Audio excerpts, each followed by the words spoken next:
जी, अस्सलाम वालेकुम।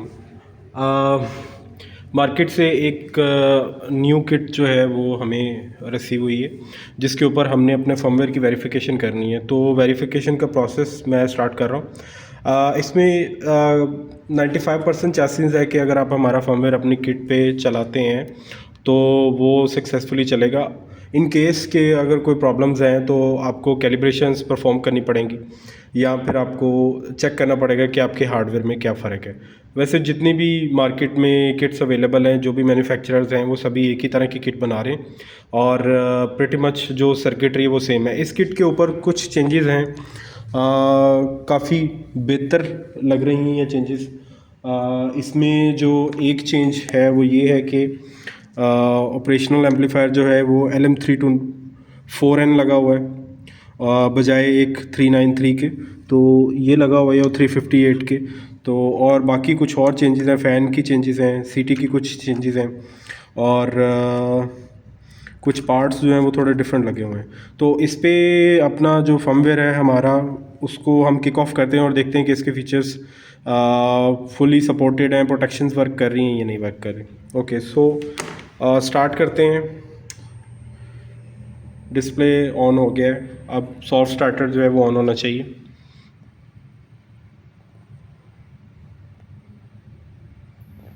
Okay, soft starter on हो गया। ओके, सो चेक कर लेते हैं। आउटपुट वोल्टेज सेटिंग जो है वो 220 है, बट जो हमारे पास आ रहे हैं ये 212 आ रहे हैं। तो इसको देखना पड़ेगा कि जो वोल्टेज है उसकी कम आने की वजह क्या है। तो इसमें ये हो सकता है कि आपके जो इनपुट वोल्टेज आ रहे हैं डीसी बस के, यहाँ पे ये शो कर रहा है 350, और हम इसको देखते हैं कि डीसी बस के इनपुट जो हमें रिसीव हो रहे हैं वो क्या हैं।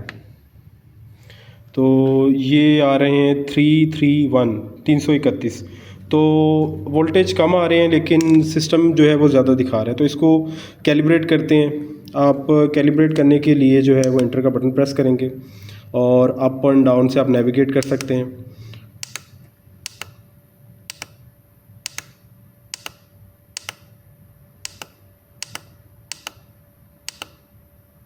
ओके, सो ये पीवी की वोल्टेज है, यहाँ पे आप एंटर करें, ये कैलिब्रेशन मोड में आ गया। दोबारा से एक दफ़ा जो है वो इनपुट वोल्टेज देखते हैं,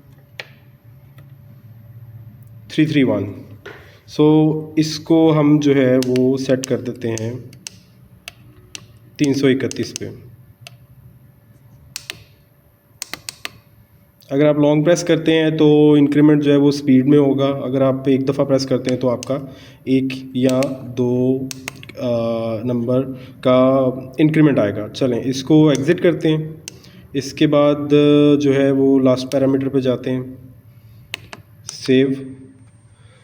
सिस्टम जो है वो शट डाउन हो गया, और अभी देखते हैं कि हमारे पास जो वोल्टेज है वो करेक्ट आती है या नहीं। तो डीसी बस की वोल्टेज, क्योंकि इस सर्किट के अंदर एक प्रॉब्लम ये है कि आपकी आउटपुट वोल्टेज जो है वो ये रीड नहीं करता डायरेक्टली। जो डीसी बस वोल्टेज आ रही होती है उससे ही एक्स्ट्रापोलेट करता है आउटपुट वोल्टेज। सो अभी हम देखते हैं कि ये कितने शो कर रहे हैं। जो इनपुट वोल्टेज हैं वो 330 हैं, और जो कैलिब्रेट होने के बाद वोल्टेज पीवी के शो हो रहे हैं वो हमारे पास 331, 330, 331। जो फ्लक्चुएशंस उधर हैं वोल्टेज में, प्रीटी मच उतनी ही फ्लक्चुएशंस जो है वो आपको यहाँ पे एक्सपीरियंस होंगी। ठीक है, इसके ऊपर जो है वो सबसे पहला डेमो जो हम करते हैं ओवर टेम्परेचर का। सो मैंने अभी इसका जो है वो सेंसर निकाल लिया। कुछ किट्स ऐसी हैं या कुछ मैन्युफैक्चरर्स ऐसे हैं जो ये टेम्परेचर सेंसर नहीं लगाते। एक एक्स्ट्रा प्रोटेक्शन है, आपके IGBTs डेफिनेटली हीट होते हैं, और अगर ओवर हीटिंग होती है, जैसे गर्मियों के अंदर ओवर हीटिंग होगी, आपके फैंस भी लगे होंगे, हीट सिंक भी लगे हैं, बट स्टिल ओवर हीटिंग होगी, तो सिस्टम को सेफली शट डाउन करने के लिए ये ज़रूरी है। आप इसको हीट सिंक के साथ जो है वो टाई अप करें, स्क्रू करें, और इसको यूज़ करें। इन्वर्टर के बारे में बताता जाऊँ कि सिंगल IGBT है ईच एच ब्रिज लेग के ऊपर, यानी कि ये प्रिटी मच जो है इसका जो नंबर है वो है G65D। सो मैं ये ज्यूम कर रहा हूँ कि ये 3 किलोवाट तक का इन्वर्टर है, और इसको मैंने सेट किया है ओवरलोड 15 एम्प्स के ऊपर, और अभी इसका ओवर टेम्परेचर टेस्ट करते हैं। ओवर टेम्परेचर टेस्ट करने के लिए मैंने इसके इसके जो थर्मिस्टर को जो है वो मैनुअली मैं हीट करता हूँ।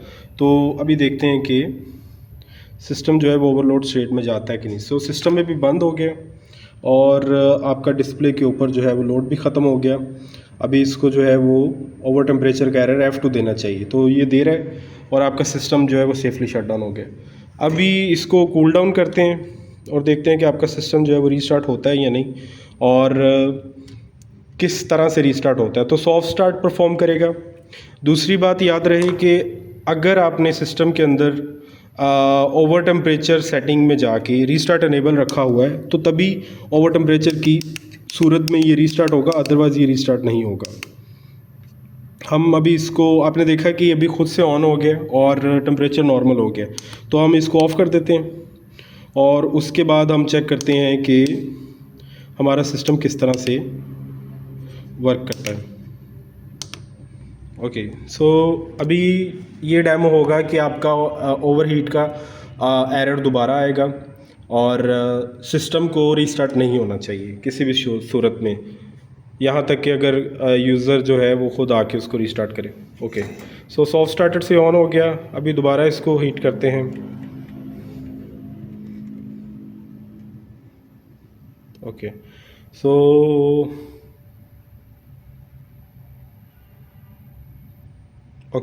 शट डाउन हो गया आपका सिस्टम और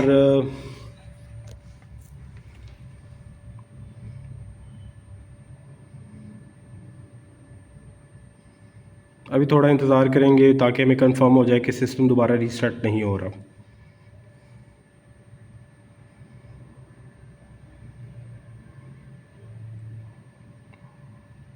ओके, ठीक हो गया। अब हम इसको रीस्टार्ट करते हैं। रीस्टार्ट आपके पास जो है वो हार्ड रीस्टार्ट है, इसकी पावर बंद करके जो डीसी है वो आप ऑन करेंगे। मैंने थोड़ा लोड बढ़ा दिया है, 1200 से 1300 वाट कर दिया, और अभी हम इसका जो है वो ओवरलोड का डेमो चेक करेंगे क्विकली। आपका सिस्टम ऑन हो रहा है, सॉफ्ट स्टार्टर से आपका लोड भी इंक्रीमेंट हो रहा है और अभी जो है वो मीटर के ऊपर 5.5 एम्स का लोड आ रहा है, तकरीबन 1150 वाट्स का लोड है। और इस लोड को हम इंक्रीज़ करते हैं 15 एम्पेयर के ऊपर जाके जो है वो सिस्टम को ओवरलोड कर देना चाहिए।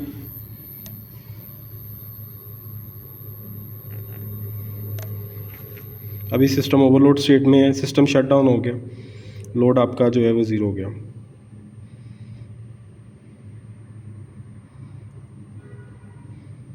क्योंकि ओवरलोड रीस्टार्ट हमारा इनेबल्ड है तो सिस्टम जो है वो ग्रेजुअली आपका दोबारा से सॉफ्ट स्टार्ट से ऑन हो जाएगा। ओके, ठीक हो गया।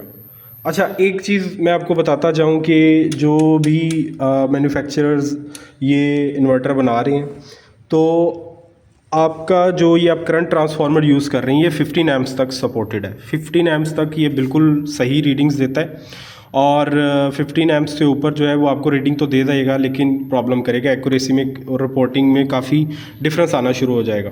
तो ठीक है, अगर आप लो कॉस्ट इफेक्टिवनेस देखने इसको यूज़ कर रहे हैं तो बेहतर है, बट अगर आप हॉल इफेक्ट सेंसर इसकी जगह यूज़ करते हैं करंट के लिए तो वो बहुत बेस्ट होगा। इसी तरह आप जो डीसी की शंट है उसके ऊपर भी हॉल इफेक्ट सेंसर लगा सकते हैं या आइसोलेटेड शंट लगा सकते हैं, सिस्टम और भी बेहतर हो सकता है। बट क्योंकि मार्केट कॉम्पिटिटिव एडवांटेजेस हैं इनको यूज़ करने के, तो ठीक है, चलती है। एनी हाउ, लोड कम कर दिया। अब इसका जो है वो क्विकली शॉर्ट टेस्ट परफॉर्म करते हैं।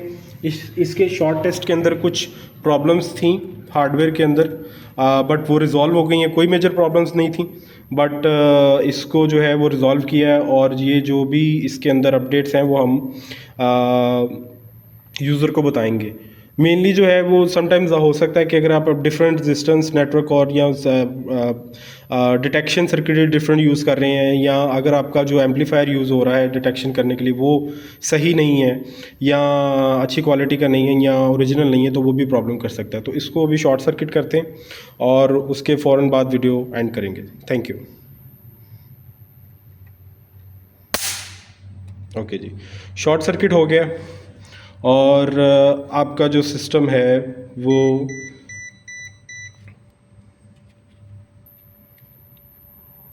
ओके, सो रीस्टार्ट भी हो गया और अभी आपके जो वोल्टेज है दोबारा रिसीव हो गया। अभी दोबारा एक शॉर्ट सर्किट परफॉर्म करते हैं।